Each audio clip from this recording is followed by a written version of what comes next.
Hey guys, welcome back to my channel. This is Chris. Today we're going to talk about the newly announced Sigma 100 to 400mm for Fuji X-mount.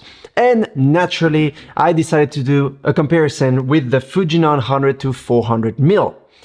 The one thing that I do want to talk about right off the bat, right away, is the maximum aperture. At 100mm, the Sigma opens at f5 and the Fujinon opens at f4.5. So there's a difference of a third of a stop. And when you zoom all the way to 400mm, the Sigma will open at maximum f6.3 versus the Fujinon that opens at 5.6. So again, one third of a stop. That is not a huge difference. In fact, I did some tests comparing the two side by side in a portrait fashion so that you can see properly the differences. And I'm going to tell you right now, I have not noticed any difference between the two.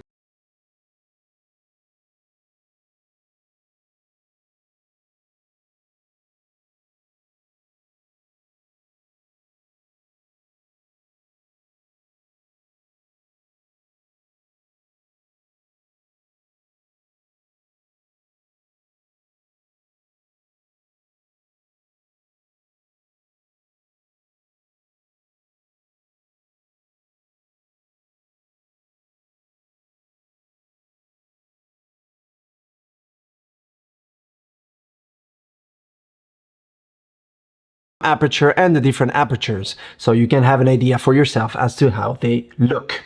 Let's now talk about the weight and the size.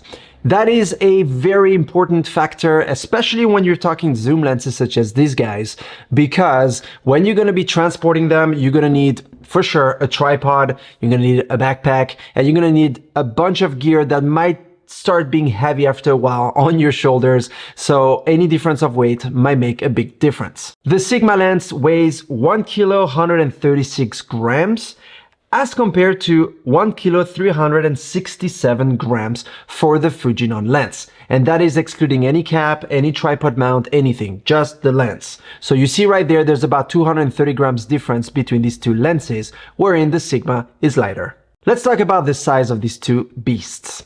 The Sigma, when fully closed, measures 19.7 centimeters, and the Fujinon measures 21 centimeters. So there's a difference of almost 1.5 centimeters when they're fully closed. And you can see them side by side. The Sigma does look a little shorter. When you zoom them all the way to 400mm, the Sigma lens measures 27.5 centimeters, wherein the Fuji lens measures 27 centimeters. So it is 5mm shorter than the Sigma. Now, I personally prefer having 1.5 centimeters shorter when it's fully closed at 100mm, because that's how you're going to be putting it in your backpack or transporting it. So you're going to save a little bit of space. As a note, the tripod mount TS111 that you see right here is not going to be included in the box when you purchase this lens. It is around $150 more to the price of the lens, and I believe and I'm sure that you are going to need this when you use such a lens. One thing I did notice in terms of shape and form factor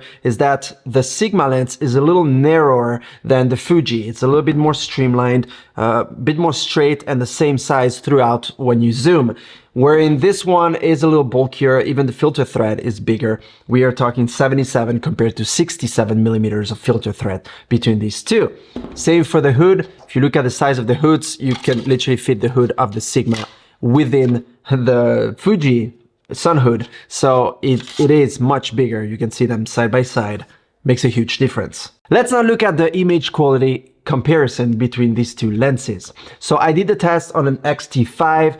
That's what I'm going to be showing you throughout this video. I did also shoot on an X-T2, X-T3 to see how they compare. There is not a huge difference, but lately you guys have been asking me to shoot on the newer 40 megapixel sensor of the X-T5 or the X-H2. So that's what I did. I used the X-T5 for this series of shots. You will see here in the church and with the cow, side by side, how the two lenses compare. And once again, I have not been able to see a difference between the two, be it in terms of contrast, in terms of sharpness, in terms of colors. I use classic chrome for all my shots, and you will see it is basically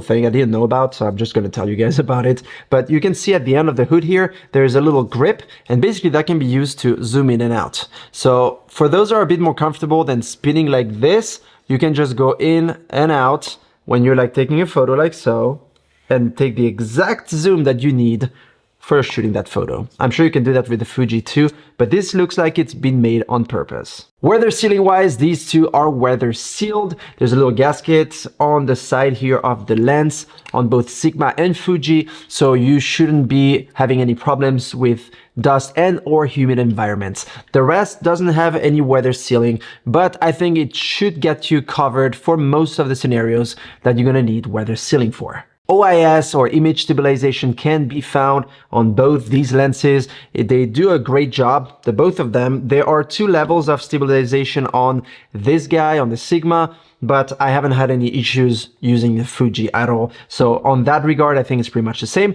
I tried on an IBIS, that's a new verb, X-T5 and on a regular X-T3 with no IBIS.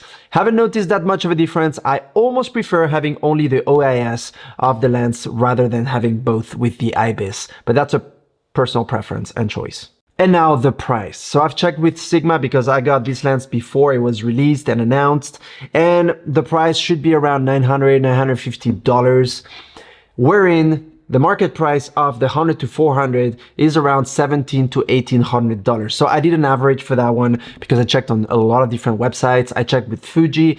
That is the recommended market price, but you can find it secondhand for cheaper. You can even find it here in Switzerland for like 1,300 bucks, I think. So it really varies a lot in terms of price, but the average is around 1,700 to 1,800. And if you compare that to 900, 950, that is a huge difference. It's basically double the price. And in terms of image quality, in terms of overall build quality, they are very, very similar. Of course, as I said earlier, you will have to add the TS111 little mount ring here, but that's around $150 or less. So even like that, you're just above $1,000. So yeah, this Sigma does give you the upper hand in terms of price. Let me know in the comment section below what you think about these two lenses, which one you think is best. If you had to choose one, which one are you gonna go for? And I see you like always in my next video. Don't forget to subscribe if you like my content. That helps me a lot, helps you to stay up to date with all my latest and greatest. Keep taking great photos.